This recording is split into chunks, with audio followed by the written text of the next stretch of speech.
دنیا میں تقریباً ہر فرد کامیابی کی خواہش رکھتا ہے اور کامیاب ہونا چاہتا ہے۔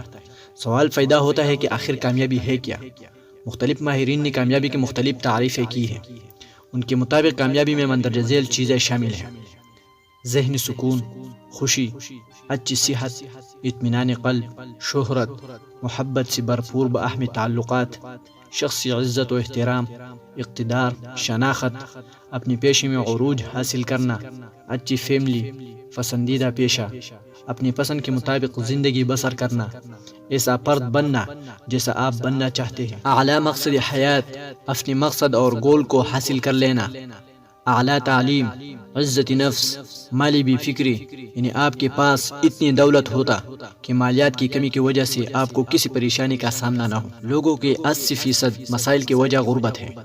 مختصراً طور پر کہا جا سکتا ہے، اگر آپ کی زندگی کا کوئی مقصد ہے، آپ صحت مند ہیں اور آپ کو خوشی اور سکون حاصل ہے تو آپ کامیاب ہیں۔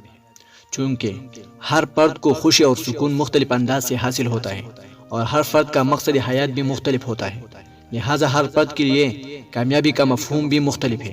ایک فرد علم حاصل کرنا چاہتا ہے تو دوسرا دولت، کوئی عزت و شہرت حاصل کرنا چاہتا ہے تو کوئی اقتدار، یعنی ایک طالب علم، کھلاڑی، سیاستدان، سائنسدان، دکاندار، بزنس مین، عالم الدین اور شہید میں سے ہر ایک کی کامیابی کا مفہوم مختلف ہے۔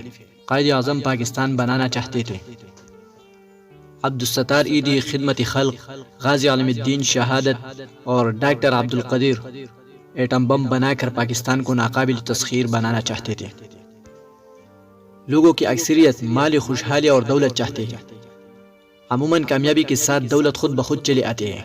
انسانی کامیابیوں اور خوشی میں دولت کا کردار بہت اہم ہے۔ دولت اگرچہ خوشی میں اضافہ کرتی ہے مگر یہ لازمی طور پر دائمی خوشی کا سبب نہیں بنتی۔ تاہم ایک مسلم اور غیر مسلم کی کامیابی میں ایک بنیادی فرق ہے۔ ارشاد ربانی ہے، تحقیق کامیاب ہوا وہ شخص جس نے اپنی نفس کا تزکیہ کیا، پاکیزگی اختیار کی، جو اپنے رب کا ذکر کرتا رہا اور نماز پڑھتا رہا۔ مگر تم لوگ دنیا کی زندگی کو ترجیح دیتے ہو، حالانکہ آخرت اس سے بہتر اور پائیدار ہے۔ مراد یہ ہے کہ فرد ناپاکی، برائی اور ہر علیش گناہ سے پاک ہو۔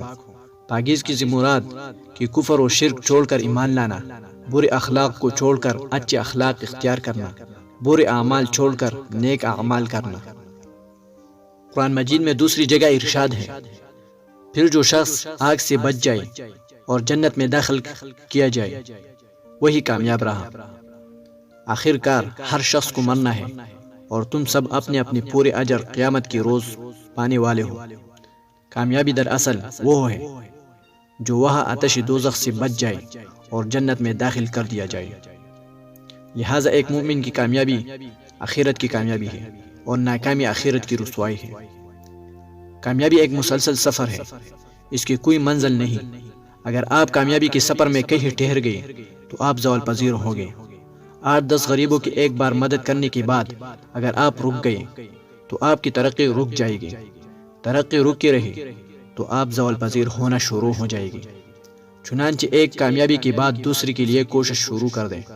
ایک گول حاصل کر لیا تو پھر دوسرے کے لیے تیاری کریں، منصوبہ بندی کریں۔